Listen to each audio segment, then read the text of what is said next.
Hello friends, మృత్యువుకు ప్రతి ఒక్కరూ భయపడతారు. కానీ జనన మరణాలు అనేవి సృష్టి నియమాలు. విశ్వం యొక్క సమతుల్యతకు అవి చాలా అవసరం. అవి నిత్యం ఒకదానితో ఒకటి ముడిపడి జరుగుతూ ఉండాలి. ఈ జనన మరణాలు లేకపోతే మానవులు ఒకరిపై ఒకరు ఆధిపత్యం చెలాయిస్తారు. అలా కాకుండా నాకు చావు లేకుండా అమరత్వం కావాలి అంటే దాని వల్ల మనం ఏమి కోల్పోతాము, ఎలాంటి పరిస్థితులు ఎదుర్కోవాల్సి ఉంటుందో ఈ వీడియోలో తెలుసుకునే ప్రయత్నం చేద్దాం.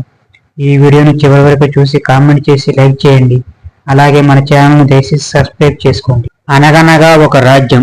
ఆ రాజ్యాన్ని పాలించే ఒక రాజు ఉండేవారు. ఆయనకి ఒక వింత కోరిక కలిగింది. అందుకోసం ఒక రోజు ఆ రాజు తన రాజ్యం వెలుపల ఒక చెట్టు కింద కూర్చుని యోగా ముద్రలో ఉన్న ఒక సన్యాసి వద్దకు వెళ్ళాడు. అతనిని కలిసి, ఓ స్వామి, నాకు చావు లేకుండా చిరకాలం అమరత్వం పొందగలిగే మూలిక ఔషధం గాని, మంత్ర జపం గాని, చేయాల్సిన యాగాలు ఏమైనా ఉంటే దయచేసి నాకు తెలియకండి అని అడిగాడు. అప్పుడు ఆ సన్యాసి, ఓ రాజా, చింతించకండి, నేను ఖచ్చితంగా మీకు ఉపదేశం చెప్తాను అని చెప్పి, మీకు ఎదురుగా 2 పర్వతాలు కనిపిస్తున్నాయి కదా, ఆ 2 పర్వతాలను దాటుకుని అవతల వైపుకి వెళ్ళండి. అక్కడ మీకు ఒక సరస్సు కనిపిస్తుంది. ఆ సరస్సులో నీరు తాగండి, మీరు అమరత్వం పొందుతారు అని చెప్పాడు. అలా ఆ సన్యాసి చెప్పగా ఆ రాజుగారు 2 పర్వతాలు దాటుకొని ముందుకి వెళ్లారు. అలా దాటిన తర్వాత రాజుగారికి ఒక సరస్సు కనిపించింది. అతను నీరు తాగడానికి ఆతృతగా వెళ్ళిపోతున్నప్పుడు అతనికి బాధాకరమైన ఏడ్పులు వినిపించాయి. అతను నీరు తాగకుండా ఆ గొంతును అనుసరించాడు. చాలా బలహీనమైన వ్యక్తి ఒకడు పడుకుని నొప్పితో బాధపడుతున్నాడు. రాజు ఆ వ్యక్తిని కారణమడగా, ఓ రాజా, నేను ఈ పక్క ఊరిలో ఉన్న వ్యక్తిని. నేను ఈ సరస్సులో నీటిని త్రాగి అమరుడయ్యాను. నాకు 100 ఏళ్లు నిండి తర్వాత నా కొడుకు నన్ను ఇంటి నుంచి గింటేశాడు. గత 50 ఏళ్లు నన్ను చూసుకునేవారు ఎవరు లేరు. ఇలా పడి ఉన్నాను. నా కొడుకు చనిపోయాడు. నా మనవలు ఇప్పుడు వృద్ధులయ్యారు. నేను కూడా తినడం మరియు నీరు త్రాగడం మానేశాను. అయినా నేను ఇంకా బ్రతికే ఉన్నాను అని చెప్పాడు. ఇది విన్న వెంటనే రాజుగారు ఇలా ఆలోచించడం మొదలుపెట్టాడు. అమరత్వం వస్తుంది, కానీ వృద్ధాప్యం కూడా వెంపటిస్తూ ఉంటే అమరత్వం యొక్క ప్రయోజనం ఏమిటి? నేను అమరత్వంతో పాటు వృద్ధాప్యం రాకుండా యవ్వనం పొందగలిగే బాగుంటుంది అని నిర్ణయించుకుని పరిష్కారం కోసం మళ్ళీ సన్యాసి దగ్గరికి వెళ్ళాడు. అలా వెళ్ళి, నాకు అమరత్వంతో పాటు యవ్వనం కూడా లభించే మార్గం తెలపండి మహానుభావ అని అడుగుతాడు. అప్పుడు ఆ సన్యాసి ఇలా అంటాడు, మీరు 2 పర్వతాలు సరస్సు దాటిన తర్వాత మీకు మరో పర్వతం కనిపిస్తుంది. దాన్ని కూడా దాటుకుంటూ వెళ్ళండి. అక్కడ మీకు పసుపు రంగు పండ్లలో నిండిన ఒక చెట్టు కనిపిస్తుంది. వాటిలో ఒకటి కోసుకుని తినండి. మీరు అమరత్వంతో పాటు యవ్వన స్థితిని కూడా పొందుతారు అని ఆ సన్యాసి చెప్పగా రాజుగారు ఏమాత్రం సమయం వృధా చేయకుండా బయలుదేరి మరో పర్వతాన్ని దాటుతాడు. అక్కడ అతనికి పసుపు రంగు పండ్లతో నిండిన చెట్టు కనిపించింది.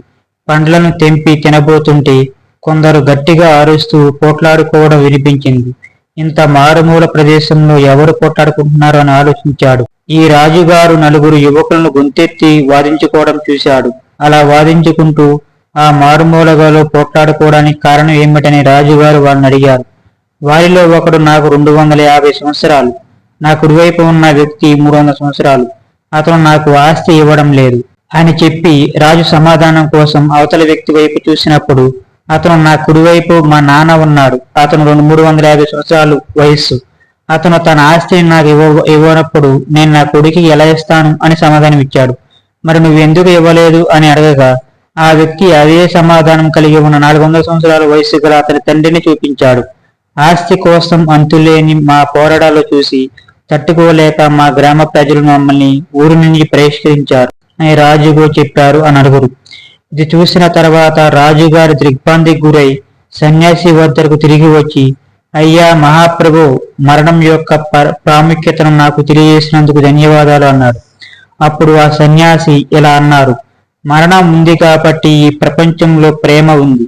ఇక్కడ ప్రతి ఒక్కరూ మరణాన్ని జయించాలి అని నివారించే పద్ధతులను వెతికే బదులు మీ ప్రతిరోజు ప్రతి క్షణం సంతోషంగా జీవించడానికి కావలసిన ప్రయత్నాలు చేయండి. మిమ్మల్ని మీరు మార్చుకోండి. అప్పుడు ప్రపంచం మారుతుంది.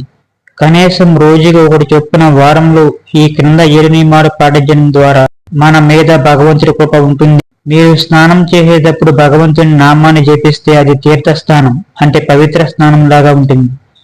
ఆహారం తినేటప్పుడు జపం చేస్తే ప్రసాదం అవుతుంది. నడిచేటప్పుడు జపిస్తే అది తీర్థయాత్ర లాగా ఉంటుంది. ఆహారం వండేటప్పుడు జపం చేస్తే మహాప్రసాదం అవుతుంది. నిద్రించేటప్పుడు జపం చేస్తే ధ్యాన ముద్ర అవుతుంది. పనిచేసేటప్పుడు జపిస్తే అది భక్తి అవుతుంది. మనం నివసించే ఇంట్లో జపిస్తే అది దేవాలయం అవుతుంది అని చక్కగా వివరించారు ఆ సన్యాసి. కాబట్టి బ్రతికన కొన్ని రోజులైన సంతోషంగా జీవిద్దాం. ఏమంటారు ఫ్రెండ్స్? ఈ విషయం మీకు నచ్చినట్లయితే ఈ వీడియోని లైక్ చేయండి, షేర్ చేయండి. ఇలాంటి మరిన్ని వీడియోల కోసం మన ఛానల్ని సబ్స్క్రైబ్ చేసుకోండి. Thank you.